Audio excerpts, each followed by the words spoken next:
Hola, mi nombre es Yulisa Delgado Torres y les voy a hablar sobre el trabajo de los migrantes. Primero que nada, la migración es catalogada como un fenómeno que siempre ha estado presente en la vida del hombre desde tiempos remotos. Las personas tuvieron que partir de su lugar de origen a lugares de destino a buscar alimento, vivienda, vestimenta, entre otras cuestiones. Con los avances tecnológicos en el marco de la globalización tenemos que esto fue facilitado mediante los sistemas de comunicación y transporte de una manera que facilitaron la migración de las personas.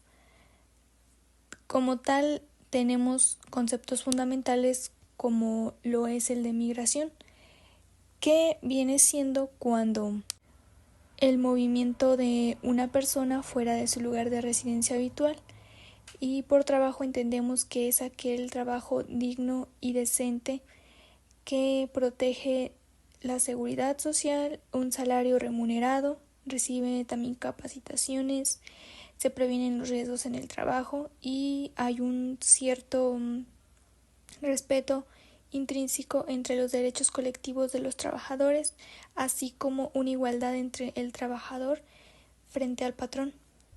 Para el trabajo de los migrantes también se toman en cuenta algunos otros conceptos como lo son los acuerdos bilaterales de migración laboral. Estos son convenios celebrados entre los estados que son jurídicamente vinculantes.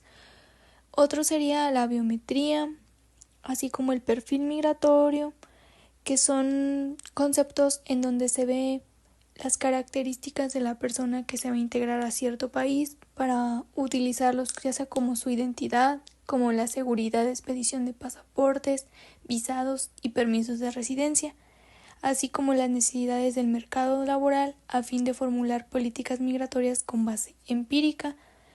Y tenemos lo que viene siendo el visado y los permisos que también dependerán del país al cual se desea integrar.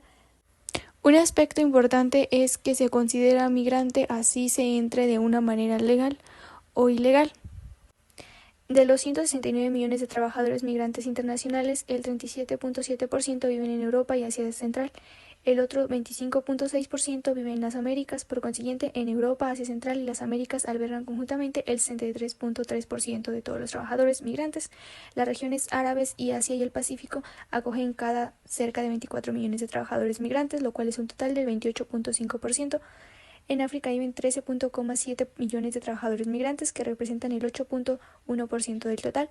La mayoría de los trabajadores migrantes, el 99 millones, son hombres, mientras que el 70 millones son mujeres.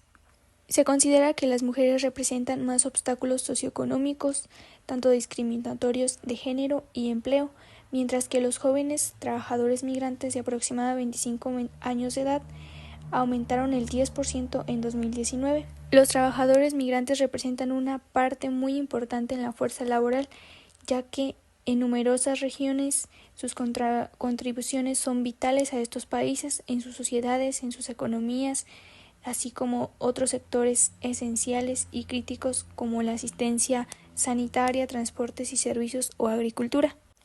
El 66,2% de los trabajadores migrantes se encuentran en el sector de servicios, el 26,7% en la industria y el 7,1% en la agricultura, mientras que las trabajadoras migrantes están mayormente representadas en servicios como los cuales son de cuidadoras, así como en el sector de la salud y trabajo doméstico.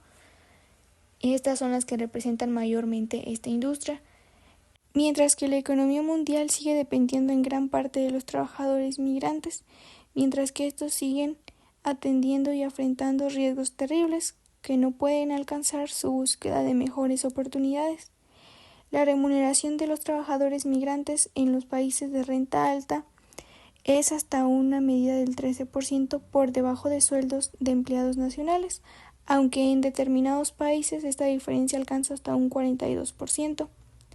Así como también se alerta sobre una doble discriminación que sufren tanto trabajadores, hombres como mujeres. De esto también tenemos que el 27% son contratos temporales y el 15% son trabajos parciales para los trabajadores, así como trabajos precarios. Trabajan también en sectores primarios, como un ejemplo lo son rubros agrícolas, pesqueros, servicultura en construcción, la minería, extracción de minerales, en producción y suministro de electricidad, gas y agua. Ahora bien, los trabajadores migrantes con estudios secundarios representan apenas un 35 o 50% de empleos calificados de alta y media. Estos números muestran la falta de sistemas que reconocen la educación y calificación de los trabajadores migrantes con estudios profesionales. Ahora, para finalmente ir concluyendo, el migrante, ante situaciones angustiables marcadas por problemas y carencias, buscan otro lugar para obtener una vida estable, derecho que tienen todas las personas sin distinción alguna, por lo que pueden cerrarse a esta posibilidad para quien lo desea. La calidad de vida no debería tener fronteras, solamente debe trabajar duro para obtenerla y gozar sobre ella. Algunas consecuencias del trabajo de los migrantes en el país de origen, en cuestión positiva, sería la disminución de conflictos social y políticos en puestos de trabajo disponibles, así como las transferencias de tecnología. En las negativas entraría el desequilibrio en el tamaño de distribución y composición de la población, así como la pérdida de la mano de obra calificada y joven, y así como la pérdida de ingresos fiscales. En el país de origen tenemos algunas positivas que podrían ser el incremento de mano de obra, resurgimiento de sectores productivos, incremento de recaudación de impuestos. En las negativas entraría el aumento de la competencia laboral, discriminación, explotación, problemas de integración y ampliación, como ya se mencionaba anteriormente. En cuestiones de normas de trabajo sobre migración, se tiene que las numerosas normas internacionales en materia laboral adoptadas a lo largo de los años por la Conferencia Internacional del Trabajo de la OIT son importantes para salvaguardar la dignidad y los derechos de los trabajadores migrantes. Estas normas incluyen 8 convenios de la OIT que son relativos a los derechos fundamentales especificados en la Declaración de la OIT, que son los principios y derechos fundamentales del trabajo de 1998.